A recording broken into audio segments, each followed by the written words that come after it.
পশুকে অন্য কোনো ভাবে হত্যা করার সুযোগ নাই, পশুকে অন্য কোনো ভাবে হত্যা করার সুযোগ নাই। মুসলমান কুরবানির পশুকে জবে করবে। এবং আমি কুরবানি দাতা, আমার ফ্রিজের ভিতরে 50 কেজি 100 কেজি গোশত ওইভাবে পড়ে রইলো, আশেপাশে গরিব দুঃখী মানুষ যারা, তারা একদিনও ঠিক মতো খেতে পারলো না। তাহলে কুরবানি দেওয়ার যে মূল উদ্দেশ্য, সেই উদ্দেশ্য ব্যাহত হয়। এজন্য আমরা চেষ্টা করব কুরবানিটা আল্লাহর জন্য দিতেছি, আল্লাহর জন্যই যেন হয়। সেইখানে দুনিয়াবি কোনো কিছু পাওয়া আশাই যেন আমাদের কুরবানিটা না হয়। আল্লাহ যেন আমাদেরকে বুঝার তৌফিক দান করে, শৌলা আমিন। কয়েকদিন পরেই পবিত্র ঈদুল আজহা, মুসলমানের অন্যতম একটি ইবাদত, আল্লাহর পক্ষ থেকে দেওয়া দুইটি খুশির দিনের মধ্যে একটি খুশির দিন। যেই সময়ে আল্লাহ রাব্বুল আলামিনের পবিত্র একটি বিধান, ইসলামের 5টি স্তম্ভের একটি স্তম্ভ হজের ইবাদত যখন চলতেছে,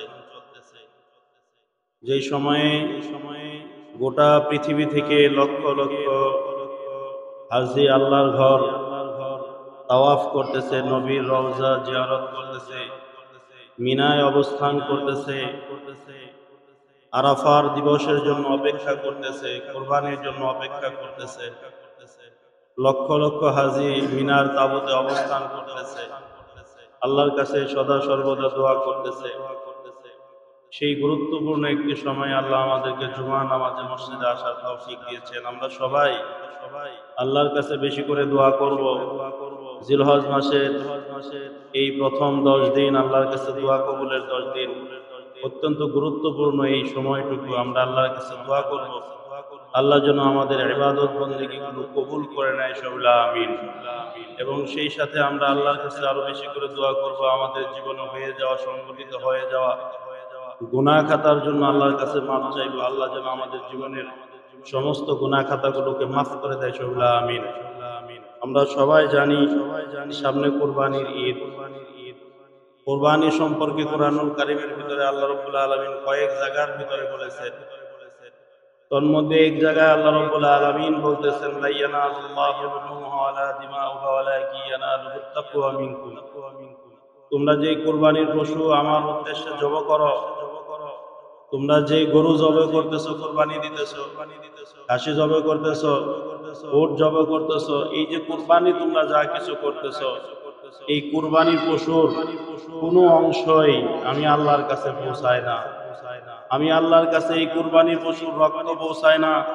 আমি আল্লাহর কাছে এই কুরবানি পশুর মাংস পৌঁছায় না। ওদেরকে বের করে দাও, ওদের বের করো, বাইরে বাইরে বসে দাও, বাইরে বসে দাও।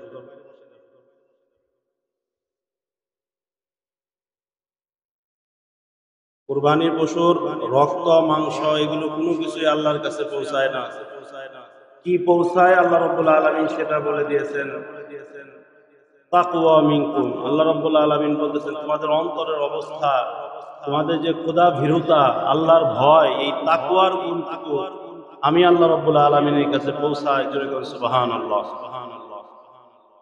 যে কুরবানির পশুকে জব করা হয়, সেই কুরবানির পশুর ব্যাপারে কিছু কথা আমি আপনাদের সামনে গত সপ্তাহে তুলে ধরেছিলাম, আর কয়েকটি কথা আপনাদের সামনে আবার তুলে ধরতেছি। কুরবানি আমরা যারা নিয়ত করেছি আমরা কুরবানি দেব, আর যারা নিয়ত করে নাই আমি তাদেরকেও গত সপ্তাহে বলেছি কুরবানি কাদের উপর ওয়াজিব। যাদের কাছে বর্তমান সময়ে একটু খেয়াল রাখতে হবে, যাদের কাছে বর্তমান সময়ে 75 থেকে 80,000 টাকা কুরবানি ঈদের এই 3 দিনের মধ্যে জমা থাকবে, মালিকানা হবে, এই মানুষটার উপরেই কুরবানি করা ওয়াজিব। লক্ষ লক্ষ টাকা শর্ত না, শর্ত হলো বর্তমান কুরবানির যে নেসাব আপনাদের উপরে শরীয়ত যে নেসাব দিয়েছে, সেই নেসাব অনুযায়ী বর্তমান টাকায় যদি সেটাকে কনভার্ট করি, তাহলে সেই টাকার পরিমাণ দাঁড়াবে 75 থেকে 80,000 টাকা। যদি কারো কাছে 75 থেকে 80,000 টাকা ক্যাশ যদি থাকে এই 3 দিনে, আজকে নাই আগামীকালও নাই, কিন্তু ঈদের দিন আপনার কাছে আসছে, বা ঈদের পরের দিন আপনার কাছে আসছে, তার পরের দিন আপনার কাছে আসছে, তাহলে আপনার উপরে কুরবানি দেওয়া ওয়াজিব, কুরবানি দিতে হবে। আর কুরবানি দেওয়ার জন্য কয়েকটি শর্ত, তন্মধ্যে হলো যে কুরবানি দাতা যিনি হবেন তিনি অবশ্যই বালেগ হতে হবে, সুস্থ মস্তিষ্কের হতে হবে।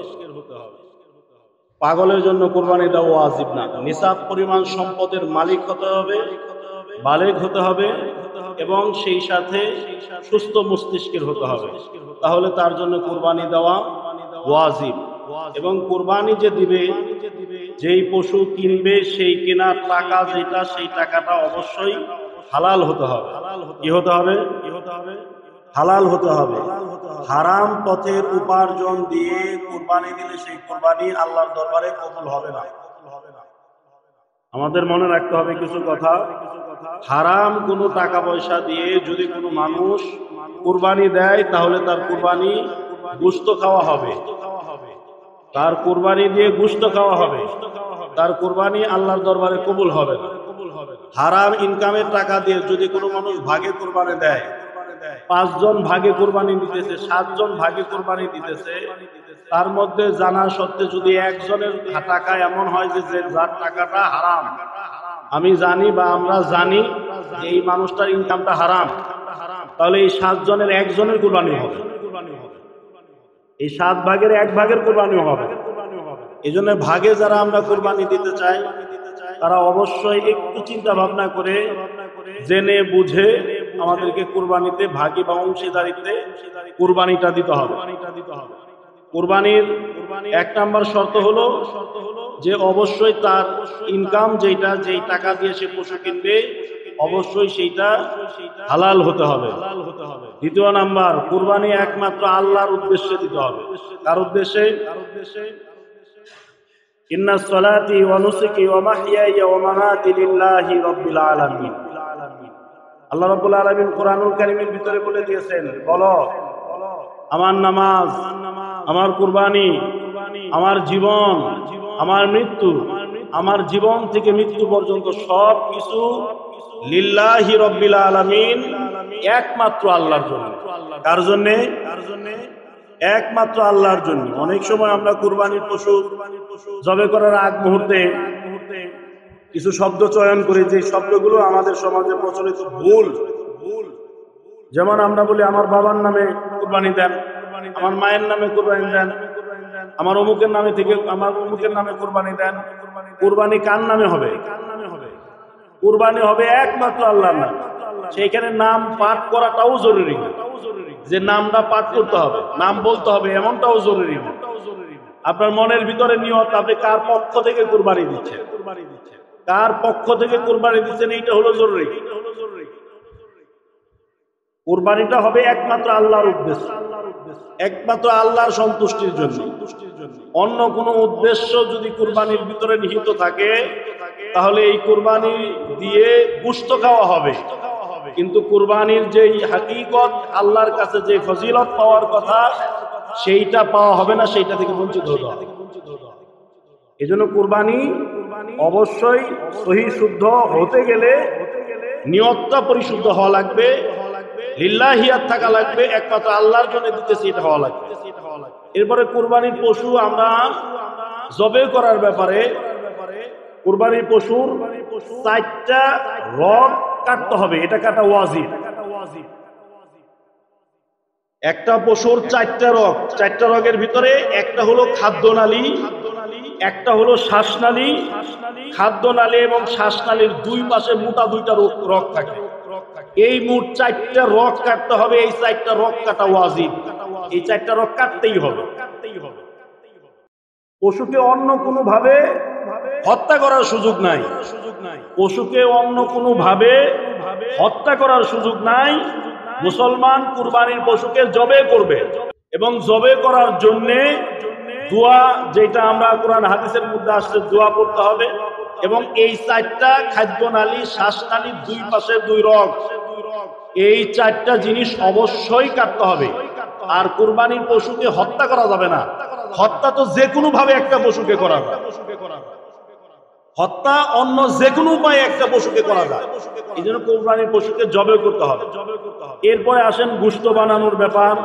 আমাদের দেশে কিছু জিনিস প্রচলিত আছে, যে গোশত যারা বানায়, আমরা সেখান থেকে তাদেরকে কিছু গোশত দিয়ে দিই। যারা গোশত বানিয়ে দিল, আমরা তাদেরকে কিছু গোশত দিয়ে দেই। যিনি বানিয়ে দিচ্ছেন, আপনি তাকে গোশত দিতে পারেন, তবে শর্ত হলো যিনি আপনার কুরবানির পশু বানিয়ে আপনাকে সহযোগিতা করলেন, সেটার জন্য অবশ্যই আপনার তাকে পারিশ্রমিক দিতে হবে। আপনি একজন মানুষ আপনার গরু জবাই করছে, বানিয়ে দিয়েছে, এই জন্য তাকে আলাদা পারিশ্রমিক তাকে দিতে হবে। কুরবানির পশুর কোনো অংশ কাউকে পারিশ্রমিক হিসেবে দেওয়ার কোনো বিধান ইসলামে নাই। বানিয়ে দিয়েছে এই জন্য আপনি তাকে 2 কেজি দিয়ে দিলেন, এইটার সিস্টেম ইসলামের মধ্যে নাই। আপনার এটা দ্বারা কুরবানি দিতে সহিশুদ্ধ হবে না।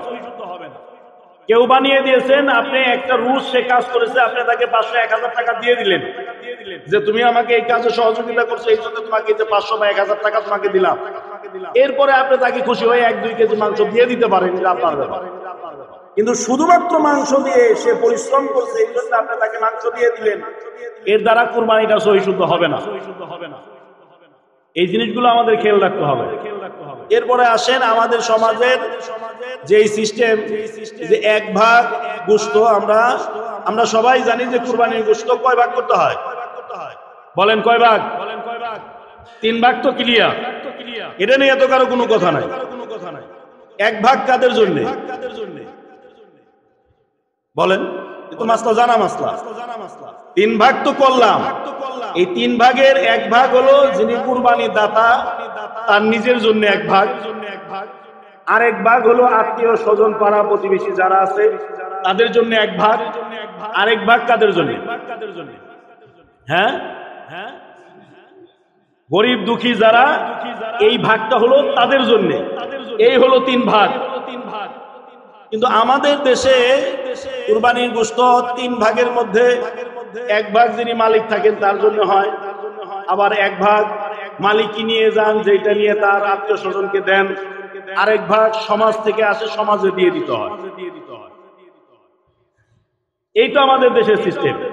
এই যে সমাজে আমরা যে গোশতটা দেই, এই গোশতটা যদি আমি ধরি, যিনি কুরবানি দিচ্ছেন তিনি যদি সমাজের গোশতটা দেন, তিনি হয়তোবা আত্মীয় স্বজন পরিবার পরিজনের আত্মীয় স্বজনের জন্য যেটা, পাড়া প্রতিবেশীর জন্য যেটা, সেই ভাগ যদি দিয়ে দেন, কোনো কথা নাই।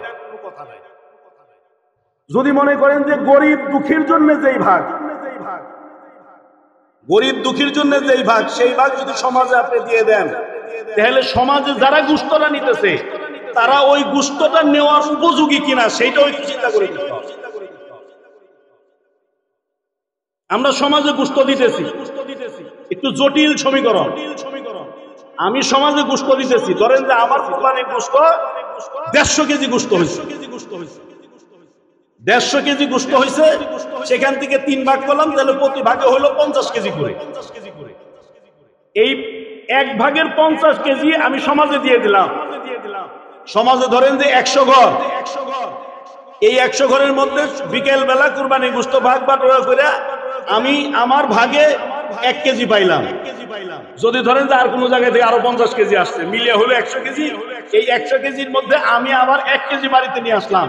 তার মানে আপনি কি করলেন? এই যে 50 কেজি দিয়েছিলেন, ওখান থেকে তো আবার ½ কেজি বাড়িতে নিয়ে এসেছেন। আর আপনি যদি গরিব দুঃখীর কথা চিন্তা করেন, তাহলে আপনি কুরবানির দাতা, আপনি তো গরিব দুঃখীর মধ্যে না। আপনি তো গরিব দুঃখী হলে তো আপনি কুরবানি দাতার মধ্যে না, আর আপনি কুরবানির দাতা হলে তো গরিব দুঃখীর মধ্যে না। তাহলে আপনি ওই গরিব দুঃখীর ভাগটা আপনি কেন খাবেন? এই জন্য গোশত বন্টনের ক্ষেত্রে শরিয়া যেই বিধান দিয়ে দিচ্ছেন, আমরা যদি সেই বিধানের উপরে থাকি, তাহলে এইটা সমাজের জন্য উপকার। আল্লাহ যেন আমাদেরকে বোঝার তৌফিক দান করে, সকলে আমিন। এরপরে কুরবানির গোশত কতদিন পর্যন্ত রেখে খাওয়া যাবে? আমাদের অনেকেই অনেক ধরনের মন্তব্য আছে। কারো গোশত খুঁজলে 1 বছর পরে আবার ফ্রিজে শুটকি পাওয়া যাবে কি, এরকম আছে যে কুরবানি গোশত কুরবানি দেওয়ার পরে মোটামুটি 2-4-6 মাস ওই ফ্রিজের রিজার্ভ দিয়েই চলতে থাকে, ওই রিজার্ভ ট্যাঙ্কি থেকেই চলে। হ্যাঁ, আপনি গোশত রেখে খেতে পারেন, কোনো অসুবিধা নেই। তবে কুরবানি দেওয়ার যেই মূল মাকসাদ, যেই মূল উদ্দেশ্য, সেই উদ্দেশ্য আসলে ব্যাহত হচ্ছে। কুরবানি যদি দেই তাহলে সেটার নাম স্যাক্রিফাইস। আমি মানুষের জন্য দিয়ে দিছি, আমি আল্লাহর জন্য দিয়ে দিছি, তাহলে সেইটা যুগের পর যুগ আমার ফ্রিজের ভিতরে থাকবে, আমি খাবো। অথচ আমার আশেপাশের যে মানুষগুলো আছে, গরিব দুঃখী মানুষগুলো, গোশত যতটুকু পাইলো, দেখা গেল যে একদিন তার ভিতরে বাড়িতে রান্না হয়েছে, দ্বিতীয় দিন আর রান্না করার মতো গোশত নাই। আমি কুরবানি দাতা, আমার ফ্রিজের ভিতরে 50 কেজি 100 কেজি গোশত ওইভাবে পড়ে রইলো, আশেপাশে গরিব দুঃখী মানুষ যারা, তারা একদিনও ঠিক মতো খেতে পারলো না। তাহলে কুরবানি দেওয়ার যে মূল উদ্দেশ্য, সেই উদ্দেশ্য ব্যাহত হয়। এজন্য আমরা চেষ্টা করব কুরবানিটা আল্লাহর জন্য দিতেছি, আল্লাহর জন্যই যেন হয়, সেইখানে দুনিয়াবি কোনো কিছু পাওয়া আশাই যেন আমাদের কুরবানিটা না হয়। আল্লাহ যেন আমাদেরকে বুঝার তৌফিক দান করে, আমিন।